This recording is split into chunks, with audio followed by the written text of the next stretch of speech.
নষ্ট আর পচা জিনিস থেকে যদি এরকম দামি জিনিস বের হয় তাহলে তো আমার পচা জিনিসই ভালো, তাই না? আসসালামু আলাইকুম, কেমন আছেন সবাই? বাসায় পুরানো পচে যাওয়া নারকেল থেকে এই রকম মূল্যবান একটি তেল বের করছি। আজকে আব্বু সেই গ্রাম থেকে প্রায় 10টা নারকেল আনছিল আমার তেল বানানোর জন্য, কিন্তু সময় সুযোগ আর হয় নাই। এরপর ভেঙে দেখি যে সবগুলো নারকেলই পচে গেছে। তো আজকে এই পচা জিনিস থেকে নতুন কিছু তৈরি করব। Let's start it. এই নারকেলগুলোর অবস্থা দেখলে তো পুরাই একদম পুরা টাসকি খাওয়া যাওয়ার মতো অবস্থা, পুরাই পচা গইলা গেছে।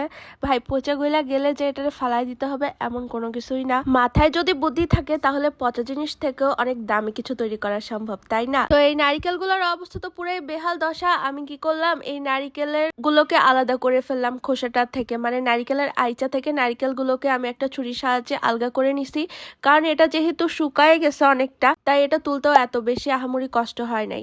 আর বাকিটা কুড়ায় নিছি। এরপর এটারে খুব ভালো মতো আমি ব্লেন্ডারের মধ্যে দিয়ে এটারে খুব ভালো মতো ব্লেন্ড করে নেব। নারকেলের দুধটা আলাদা করে ফেলতে হবে। তো এখানে আমি পরিমাণ মতো পানি আর নারকেলটা দিয়ে এই ব্লেন্ডারটা দিয়ে খুব ভালো মতো ব্লেন্ড করছি।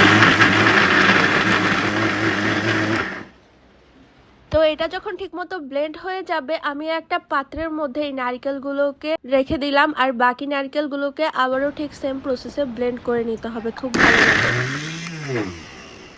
তো পুরো নারকেলগুলোই একদম ব্লেন্ড হয়ে গিয়েছে। এখন আমি এগুলোকে একটা ছাঁকনির মাধ্যমে ছেঁকে নারকেলের দুধটাকে আলাদা করে নিচ্ছি। আর আলাদা করে নেওয়ার পর এই নারকেলগুলোকে কিন্তু আমি আরো একবার ব্লেন্ড করে নিছিলাম। এতে করে নারকেলের ছোবাগুলো থেকে একদম পুরোপুরি দুধটা আলাদা হয়ে যাবে, কোনো অংশই আর ফেলে দেওয়া হলো না। বাকি যে অংশটা থাকবে সেগুলোকে আমি গাছ লাগানোর কাজে ইউজ করব। তো নারকেলের দুধটা একদম রেডি হয়ে গিয়েছে। এখন এটাকে মুখটা বন্ধ করে আমি ডিপের মধ্যে রাখবো প্রায় 2 ঘন্টার মতো। 2 ঘন্টা রাখলে আমার তেলটা উপরে উঠে আসবে আর পানিটা আলাদা হয়ে যাবে। 2 ঘন্টা হয়ে যাওয়ার পর এই যে একদম শক্ত শক্ত যে হার্ড হার্ড উপরের অংশটা, এটাই হচ্ছে আমাদের মূলত তেল। আর এই তেলটাই আমরা জাল করে একদম খাঁটি নারকেল তেল বের করব। তো এই অংশগুলোকে আমার আলাদা করা হয়ে গিয়েছে। এখন এই ফ্রাই প্যানটা আমি চুলার মধ্যে বসিয়ে দিব।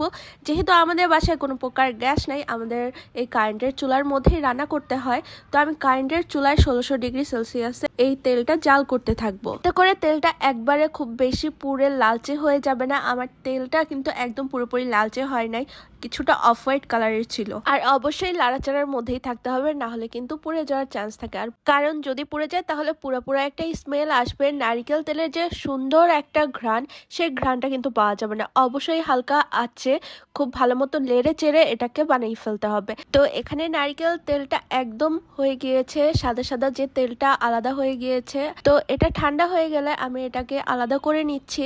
তো আলাদা করে নেওয়ার পর এই যে কালারটা দেখেন কি জোস আসছে না? মাশাআল্লাহ, আলহামদুলিল্লাহ।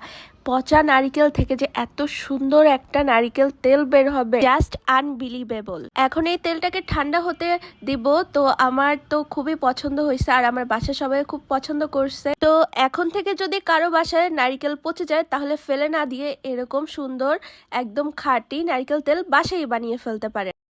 তেল নিয়ে আমি একটু হাতে দেখিয়ে দিই।